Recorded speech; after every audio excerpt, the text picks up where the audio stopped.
There was a moment between 2019 and 2022 where Euphoria didn't just feel like a TV show, it felt like a youth culture event.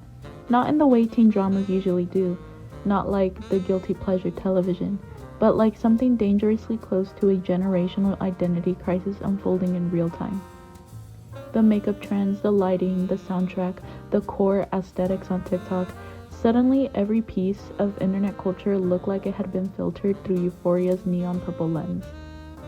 At one point, it genuinely seemed like the show was going to redefine what teen television could become, because underneath all the memes and the chaotic discourse, there was something there.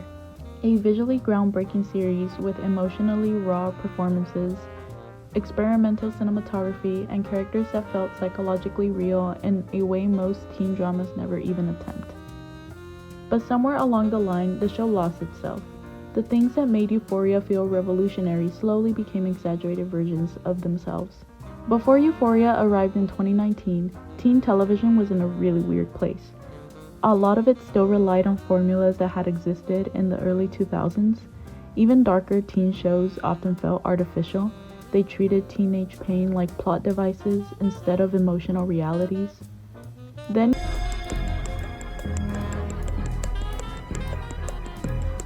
the editing felt like fragmented memory. At the center of it all, Zendaya as Rue Bennett, arguably one of the most vulnerable portrayals of addiction mainstream television has seen in years. Rue wasn't written like a TV addict, she was written like someone exhausted by existing. That distinction mattered. For a lot of young viewers, especially Gen Z audiences, Euphoria felt like the first mainstream teen show willing to admit modern adolescence was emotionally catastrophic. One of the biggest reasons Euphoria exploded culturally was because it understood something modern television was only beginning to realize, that the audience dissects its shows. Every frame of Euphoria looked engineered to become a screenshot, an edit, or a sound on TikTok. Somehow, instead of feeling artificial, Season 1 made that aesthetic work. The visual reflected emotional states. Rue's manic highs distorted the camera itself. Anxiety attacks became spinning hallways and suffocating lighting setups. And depression became silence and empty space.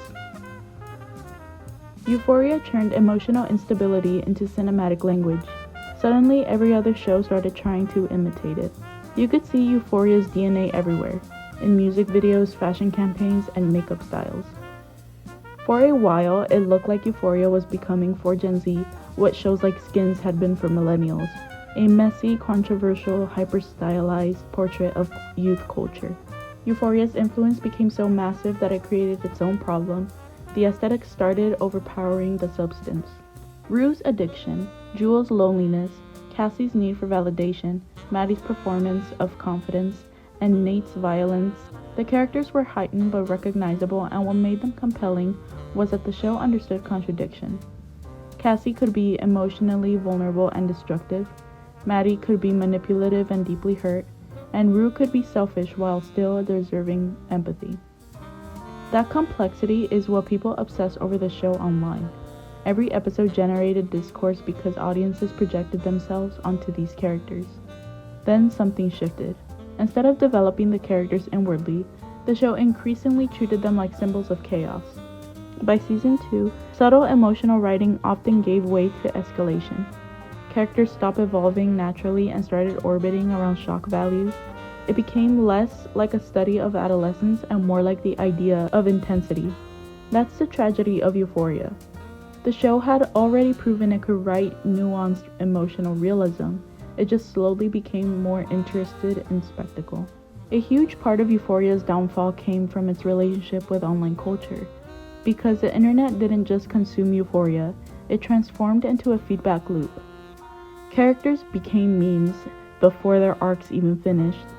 Scenes became reaction images, trauma became aesthetics, and mental illness became branding. The show itself seemed to respond to that attention. Season 2 often felt aware of its own virality. The moments became louder, cinematography became even more excessive, and the conflicts became more explosive. Ironically, that made it feel less authentic. The first season felt intimate. The second season often felt self-conscious, like a show trying to outdo its reputation. Ironically, the best thing Euphoria ever made might not even be a part of its main seasons. The Rue and Jewel special episodes released during the pandemic stripped away almost everything: the parties, the chaos, and the spectacle. What remained was dialogue, just people talking. Suddenly, the show became emotionally devastating again. Rue sitting in a diner discussing self-destruction felt more honest than the entire episodes filled with visual excess. Those specials revealed something more important, that Euphoria didn't need escalation. The characters themselves were already strong enough. The show could have evolved into something quieter, sadder, and psychologically mature. Instead, it often chose bigger spectacle over deeper introspection. Even with all its flaws, Euphoria's impact is undeniable. It changed television aesthetics, it launched careers, it influenced fashion, makeup, editing styles, and online discourse. It also normalized conversations around gender identity, addiction, loneliness, and emotional numbness for younger audiences in a way mainstream teen television rarely had before. Despite all the criticism, people are still fascinated by it years later. Unrealized potential creates obsession. People don't endlessly discuss mediocre shows, they discuss shows that almost became masterpieces. That's why Euphoria still lingers culturally, not because it fulfilled its promise, but because audiences can still see the version of the show it could have become. Euphoria arrived at the perfect cultural moment. A generation raised online, emotionally exhausted, hyper-aware of performance and identity, craving authenticity while simultaneously turning everything into content. For one brief moment, the show captured that contradiction perfectly. It understood that the modern youth is both deeply sincere and deeply performative at the same time.